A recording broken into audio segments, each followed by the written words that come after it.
आकाशवाणी देहरादून से प्रस्तुत हैं प्रादेशिक समाचार। पहले मुख्य समाचार। मुख्यमंत्री पुष्कर सिंह धामी ने अल्मोड़ा के लिए 202 करोड़ रुपए से अधिक की योजनाओं का लोकार्पण और शिलान्यास किया। हल्द्वानी हिंसा मामले में मुख्य सचिव राधा रतूड़ी ने कुमाऊं कमिश्नर को मजिस्ट्रियल जांच के निर्देश दिए। हल्द्वानी के वनभूलपुरा क्षेत्र में लागू कर्फ्यू आज भी जारी, अन्य बाहरी क्षेत्रों से कर्फ्यू हटाया गया। कर्मचारी भविष्य निधि संगठन ने वर्ष 2023-24 के लिए ब्याज दर बढ़ाकर 8.25% की। और रुड़की विश्वविद्यालय में आयोजित भारत ज्ञान समागम में 22 राज्यों की 50 से अधिक कुलपतियों व 500 से अधिक विद्यालयों के प्राचार्यों ने हिस्सा लिया।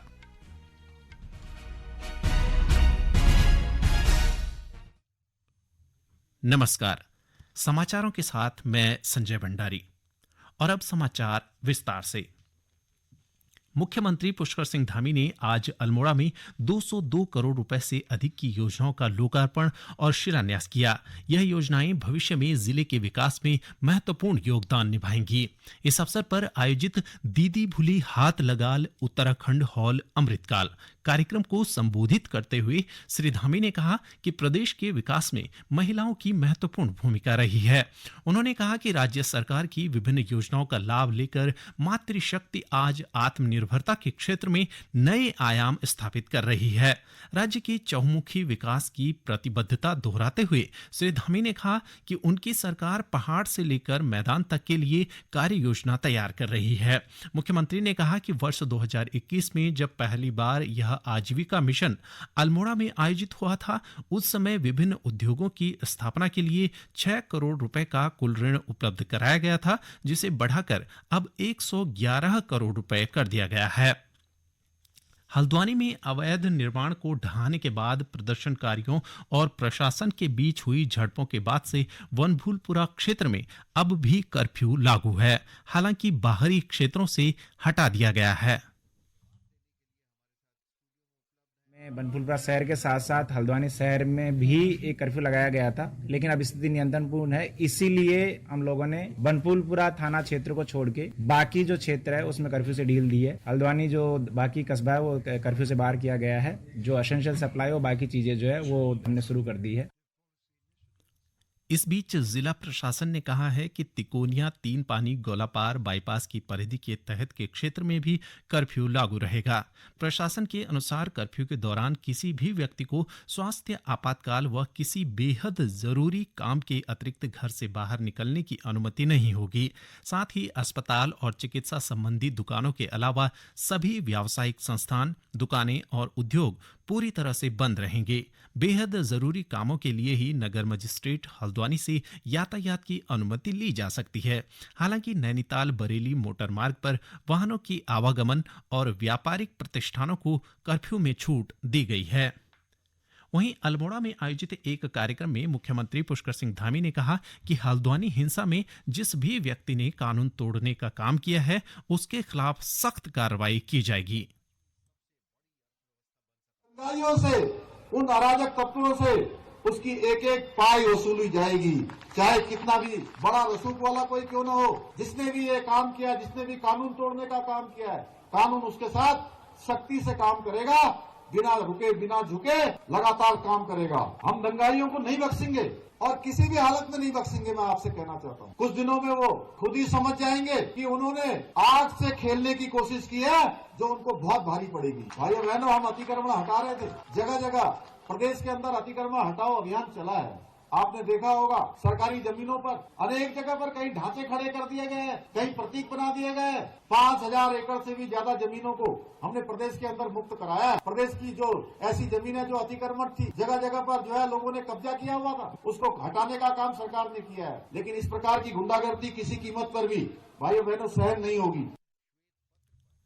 इस बीच आज कांग्रेस प्रदेश अध्यक्ष करण माहारा के नेतृत्व में INDIA गठबंधन के नेताओं ने राजभवन में राज्यपाल से मुलाकात कर उन्हें ज्ञापन सौंपा। ज्ञापन के जरिए उन्होंने हल्द्वानी हिंसा की न्यायिक जांच की मांग की।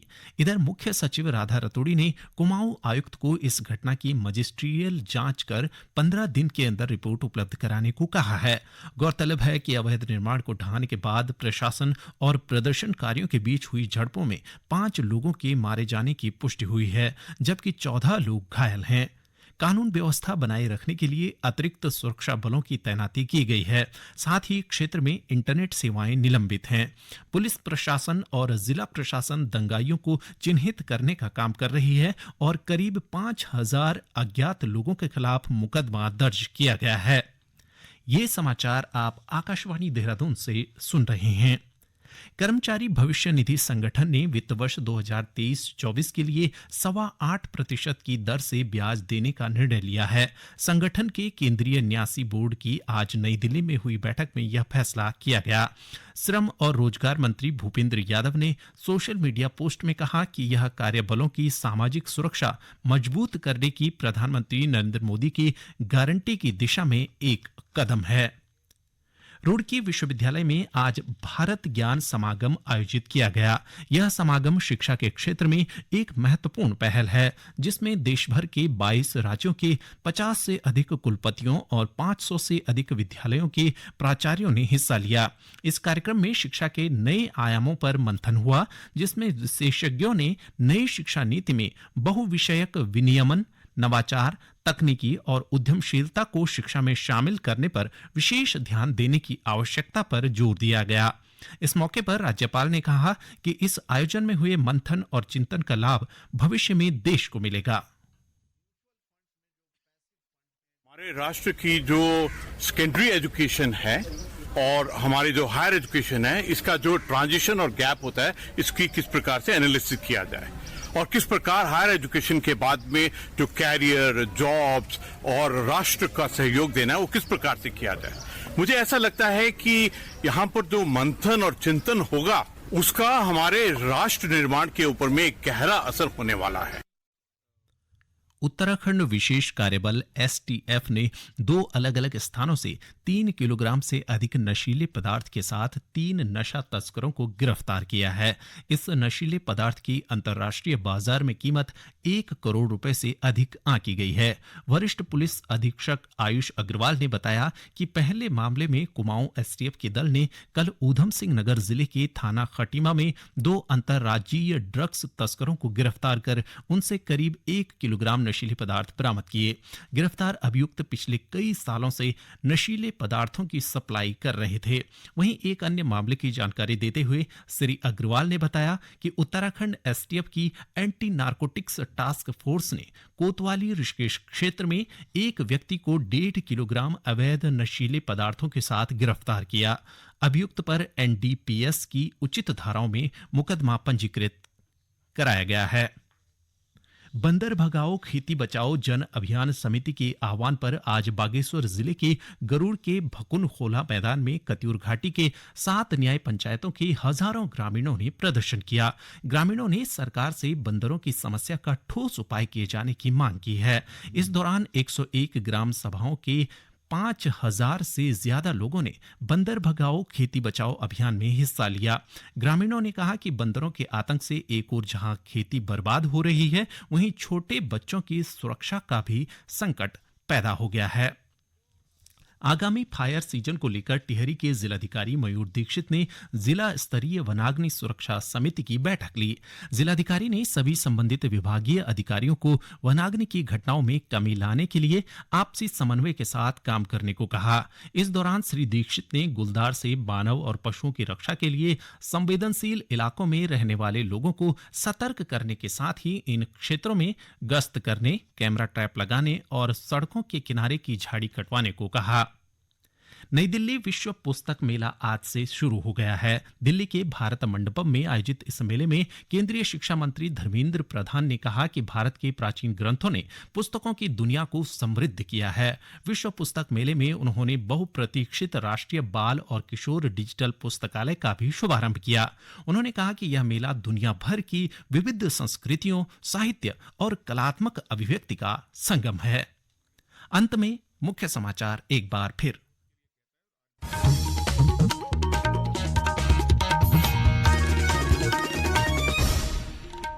मुख्यमंत्री पुष्कर सिंह धामी ने अल्मोड़ा के लिए 202 करोड़ रुपए से अधिक की योजनाओं का लोकार्पण और शिलान्यास किया।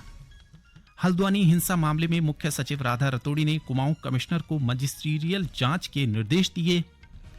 हल्द्वानी के वनभूलपुरा क्षेत्र में लागू कर्फ्यू आज भी जारी, अन्य बाहरी क्षेत्रों से कर्फ्यू हटाया गया।